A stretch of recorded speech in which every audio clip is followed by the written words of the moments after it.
Hello everyone and welcome back to Naked Insider channel. I've got with me again Peter Nadra. Welcome. Thank you. Today's a very interesting topic and we're going to reveal what's the number one fear that CEOs have. So before we reveal it, we want to know what it's all about. So Peter, please divulge, what is actually fear?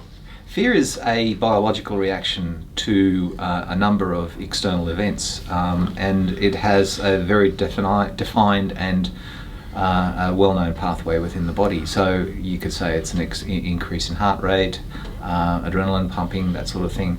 And to a certain extent, fear is a good thing in our lives because oftentimes it's what gets us up out of our seat and moving. Correct. So fear can be a very positive effect in certain instances, especially if you've got, I'll use the old saber-toothed tiger effect again. Correct. That can be a very useful thing for somebody to experience at that particular point in time. I think one of the things that we're finding in our more civilized world is that fear can be persisting for a longer period of time, and some people say that then turns into an anxiety, which is then not so good. It can be rather negative on a person as well too. So it has both its positive and its negative sides, but it is essentially a reaction that happens within our biology. Excellent. Good explanation about that. So if we take it into an organization, how does fear manifest itself in an employee per se? A fear could be something as the saber-toothed tiger of an employee could be... That's a good one. In an employee, the saber-toothed tiger could actually be a deadline. And the deadline is looming and suddenly somebody wakes up and says, oh my gosh, I've got to get this done by the end of today. So that can be a good thing. Often, however, it's a constant background grinding that creates a low level but constant stress and a low level but constant fear. Yes. Which can lead to anxiety. So what type of fears? Because I know, for example, a lot is talked about fear of rejection, fear of failure, fear of being roused at. Yeah. I think a lot of times people in the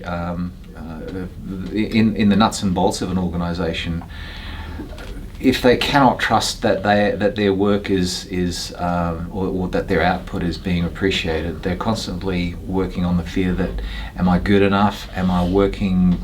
Is what I'm doing appropriate to the outcome that we want?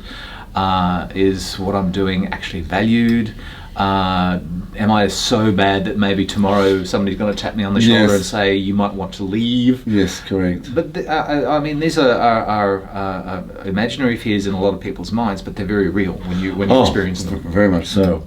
So if we're taking to the big picture, which is a CEO, yes, they stand slightly different. I'm not saying they're no less than a human person, but their fears can stretch quite a bit because now they're in charge of a lot of people. A lot of people, absolutely. So what do you think are the fears that the CEO confront a CEO? The CEO is in a unique position in that it's almost in a bubble.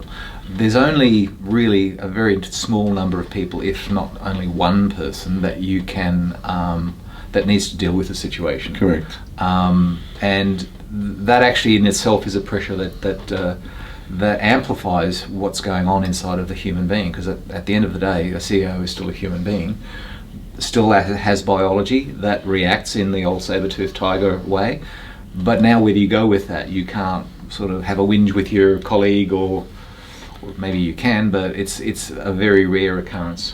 Correct. So a recent Inc. study, or Inc.com, basically identified what is the number one fear for CEOs. But before I actually reveal it, I just want to say that they also did a study of an organization and sort of gave percentages for different sort of areas within an organization.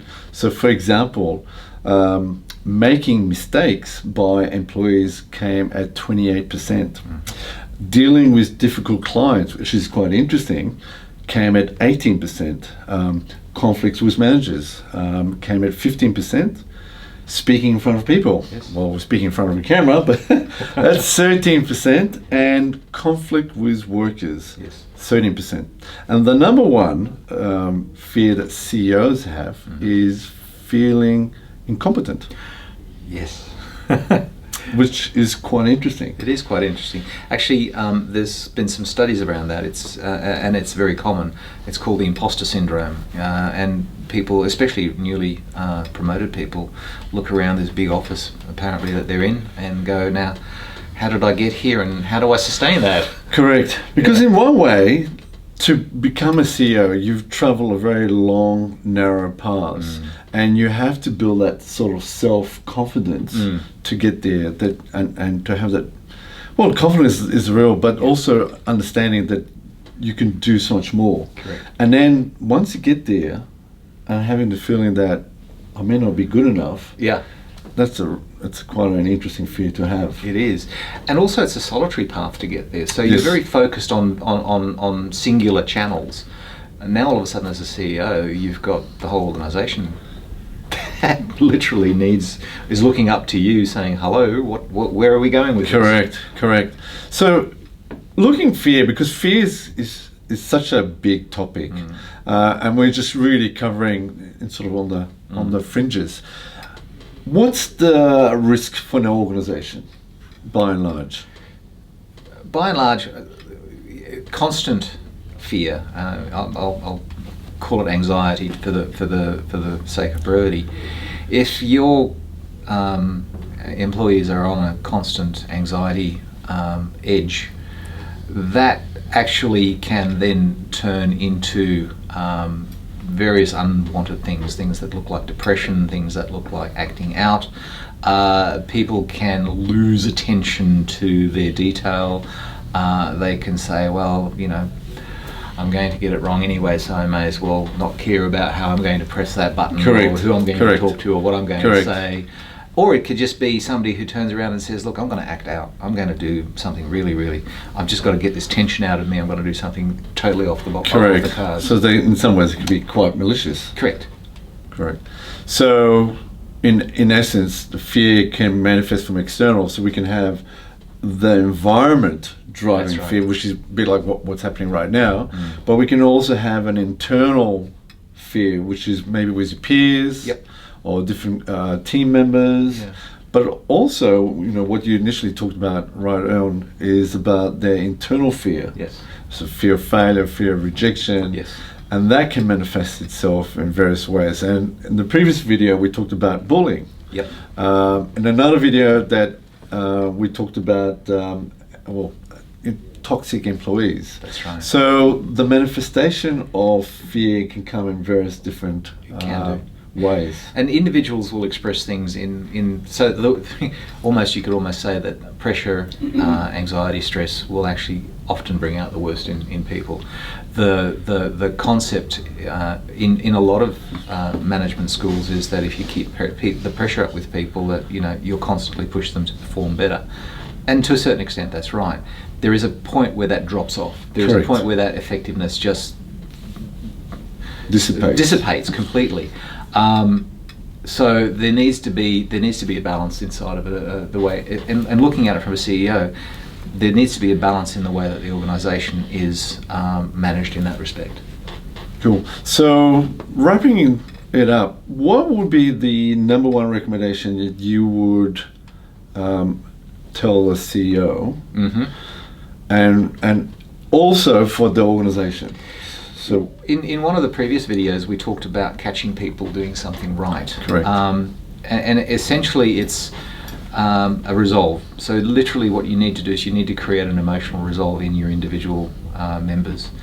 And even if it's just a momentary, hey, you did really like the way you did that. This is a natural human requirement that we will deal with tension, but we need a resolve every so often. Correct. Yes. And what the magic behind that is that as you do that with the people in your charge, you open the door for them to be able to do that for you. Correct. And that can be very powerful. Talking about, as we talked about before, a CEO can often be inside of that bubble. Correct. So who does the CEO go to for, hey, you did a good job, this is wonderful, yeah, we can sit behind at the end of the day and have a nice meal or something like that and congratulate ourselves, but it's different when the staff turns around to you and says, hey boss, you did something really fantastic there. And the end result is you just built trust. Absolutely. So that was another video that we've actually created. So yes. So we really recommend that you check them out. Yeah. Peter, that was great. You. Look, as I said, fear is quite a big topic, and we just touched on it on very fringes. But we'll delve more into more details as we move forwards. Perfect. And I look forward to do the next one. Likewise, thank you. Thank you, guys. Cheers.